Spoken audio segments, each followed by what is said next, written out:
नमस्कार. श्री स्वामी समर्थ. दिंडोरी प्रणित कृषी शास्त्र विभाग या विभागाअंतर्गत आज आपण माहिती करून घेणार आहोत खरीपूर्व पीक व्यवस्थापन. सध्याच्याला खरीप हंगामाची सुरुवात होण्यासाठी अवघे काही दिवस राहिलेले आहेत. यावर्षी आपण सर्वजणांना माहीत आहे की मौसम विभागाच्या माध्यमातून अल निनोचा इफेक्ट या किंवा अल निनोचा प्रभाव हा मान्सूनवरती राहणार आहे असं सांगण्यात आलेलं आहे. या अनुषंगानं आपल्याला होणाऱ्या या खरीप हंगामामध्ये जे आपण विविध पिकं घेणार आहोत तर त्यांच्या उत्पादनामध्ये घट ही होऊ नये, अधिकाधिक चांगलं उत्पन्न व्हावं या अनुषंगानं आपण थोडक्यामध्ये माहिती जाणून घेणार आहोत. जसं की आता आपल्याला खरीपूर्व व्यवस्थापन करण्यासाठी जमिनीची मशागत करणे अत्यंत आवश्यक आहे. साधारणतः दर 3 वर्षांतर एकदा आपण जमिनीची खोल नांगरटणी करायला पाहिजे. पण बऱ्याच वेळेस असं दिसतं की काही शेतकरी अनावधानानं दरवर्षी जमिनीची नांगरटी करतात. तर कृपया करून दरवर्षी नांगरटणी न करता 3 वर्षातून एकदा जमिनीची नांगरट करावी. कारण ज्यावेळेस आपण जमिनीची नांगरण करतो त्यावेळेस साधारणतः 6 ते 9 इंचाची खालची माती ही वर येते आणि वरची जी सुपीक माती असते ज्याच्यामध्ये सेंद्रिय कर्बचं प्रमाण अधिक असतं, ज्यामुळे त्या सेंद्रिय कर्बासोबत त्या ठिकाणी जमिनीतील उपयोगी जीवाणूंची संख्यासुद्धा अधिक असते, तर ती खाली जाते. त्यामुळे सुपीक जमीन ही खाली जाते आणि कमी सुपीक जमीन ही वर येते. आणि त्याचबरोबर ती दरवर्षी जमिनीची उलथापालथ केल्यामुळे लागवड खर्चसुद्धा त्या ठिकाणी वाढतो.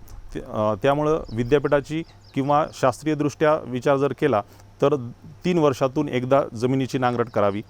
त्यानंतर साधारणतः 2 ते 3 कुळवाच्या पाळ्या किंवा 2 ते 3 वखरणी करणं अत्यंत आवश्यक आहे. ज्यावेळेस नांगरट झाल्यानंतर साधारणतः एक 8 ते 10 दिवस कालावधी गेल्यानंतर रानातले ढेकळं हे उन्हामुळे पूर्ण तळतील आणि त्यानंतर 2 ते 3 कुळवाच्या पाळ्या दिल्यानंतर जमिनीचे ढेकळं त्या ठिकाणी फुटल्या जातील. तर अशा पद्धतीनं आपण त्या ठिकाणी जमिनीची प्राथमिक आणि दुय्यम मशागत करावी. विशेष करून ज्या शेतकऱ्यांची जमीन ही उतार त्या ठिकाणी बऱ्यापैकी असेल अशा ठिकाणी उताराला आडवे आपण शेवटची मशागत त्या ठिकाणी झाली पाहिजे. त्याचबरोबर ती भारी जमीन आहे अशा ठिकाणी जर आपण शेवटची वखराची पाळी मारल्यानंतर साधारणतः किंवा चोपन जमिनीचा प्रकार आहे अशा ठिकाणी साधारणतः दर 3 ते 4 ओळीचा अंदाज दिसेल. अशा ठिकाणी जर आपण मृतसरी जर काढली तर पडणारा पाऊस जो पूर्व हंगामी आहे किंवा सुरुवातीचा खरीपाचा पाऊस आहे हा त्या ठिकाणी चांगला मुरल्या जाईल आणि जमिनीची धूप ही त्या ठिकाणी कमीत कमी होईल. त्याचबरोबर ती आपण आजकाल काही शेतकऱ्यांकडून नांगरटणी झाल्यानंतर डायरेक्ट आपण रोटावेटरचा वापर करत आहोत. तर रोटावेटरचा वापर हा शक्यतो आपण टाळला पाहिजे. कारण रोटावेटर जर आपण दरवर्षी प्रत्येक हंगामाला जर रोटावेटरचा वापर जर करत गेलो तर जमीन ही साधारणतः एक 4 ते 6 इंचापर्यंत ही पूर्ण भुसभुशीत होते आणि जमिनीचे बारीक कण हे पूर्ण जमिनीच्या वरच्या थरावरती झाल्यानंतर ज्यावेळेस सुरुवातीला पाऊस पडतो त्यावेळेस जमिनीमध्ये पाणी मुरण्याचं प्रमाण हे कमी आढळतं ज्या ठिकाणी शेतकऱ्यांनी रोटावेटरचा वापर केलेला असेल. आणि ज्या शेतकऱ्यांनी नांगरटी करून वखरणी केलेली आहे किंवा मोगडा मारलेला आहे त्या ठिकाणी, तर अशा शेतामध्ये पडणारा पाऊस हा जास्तीत जास्त शेतामध्ये मुरतो. त्यामुळं जरी अवजारं आपल्याजवळ सुधारित उपलब्ध झालेले आहेत तर त्यांचा वापर करत असताना हा आपण काळजीपूर्वक केला पाहिजे, जेणेकरून की पडणारा पावसाचा प्रत्येक थेंब हा आपल्याला आपल्या शेतामध्ये मुरवता येईल.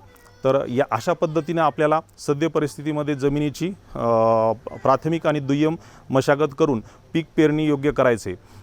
त्याचबरोबर ती ज्या शेतकऱ्यांनी आपल्या जमिनीचं माती परीक्षण केलेलं नसेल अशा शेतकऱ्यांनी नांगरटणी करण्याच्या अगोदर दर 3 वर्षाला एकदा आपल्या जमिनीचा माती नमुना हा काढला पाहिजे, जेणेकरून की आपल्या जमिनीमध्ये उपलब्ध सेंद्रिय कर्ब आणि त्याचबरोबर तर मुख्य आणि दुय्यम अन्नद्रव्य किती प्रमाणामध्ये आहेत हे आपल्याला माहिती होतील आणि त्याच्या आधारावरती आपल्याला पुढचं जे पीक आपण त्या शेतामध्ये घेणार आहोत त्याचं खत व्यवस्थापन माती परीक्षणावर आधारित करता येईल.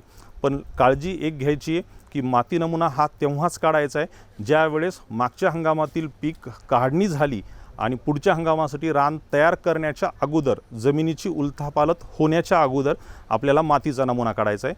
आणि माती नमुना हा काढत असताना हंगामी पीक आपण येणाऱ्या खरीप हंगामात घेणार आहोत, तर साधारणतः 30 सेंटीमीटर खोलीवरतून आपल्याला मातीचा नमुना काढायचा आहे. आणि खरीप हंगामामध्ये जर आपण फळबाग लागवड करणार असो तर साधारणतः 1 मीटर खोलीपासून आपल्याला मातीचा नमुना काढायचा आहे, जेणेकरून की त्या पीक जे आपण हंगामी असेल तर 30 सेंटीमीटर खोलीपर्यंत आणि फळबाग असेल तर साधारणतः 1 मीटर खोलीपर्यंतच्या प्रत्येक थरातील अंश हा माती नमुना सॅम्पलमध्ये जर आला तर आपल्याला त्या ठिकाणी त्या जमिनीतल्या प्रत्येक थरामध्ये उपलब्ध अन्नद्रव्य, सेंद्रिय कर्ब किती आहेत हे त्या ठिकाणी माहीत होईल. तर अशा पद्धतीने आपण आपल्या या खरीप हंगामाच्या पूर्वनियोजन हे सर्वांनी करूयात.